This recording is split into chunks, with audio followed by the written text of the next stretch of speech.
Hey guys! Welcome to International Airport in Incheon. Dapat alamin niyo guys kung anong oras ang last trip at first trip ninyo papunta dito sa Incheon since 1 hour and a half ang biyahe papunta dito sa Incheon galing sa amin. So, hindi siya kakayanin ng umaga. So, gabi tayo magstay dito sa Incheon.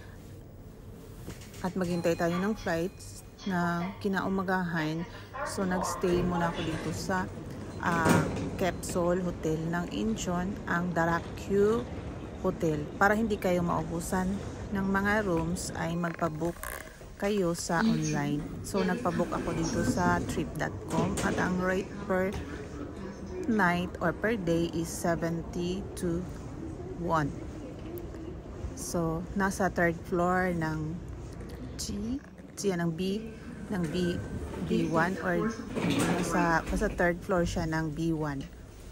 Pindutin nyo lang yung B1, may third floor siya sa Terminal 1. At kung hindi niyo alam ay magtanong na lang kayo doon sa mga naka-uniform, doon sa mga naglilinis. Alam nila yan. So i-guide nila kayo. Marunong din sila konti ng English.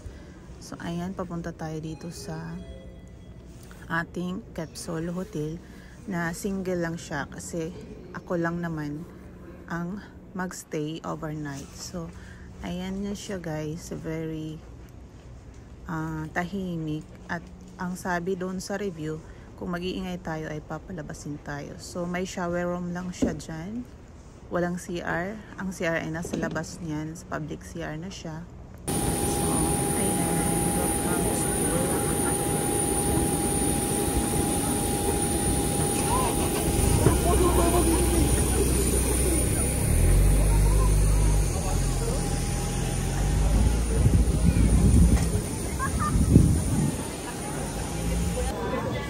dyan. Ang sarap ng pada.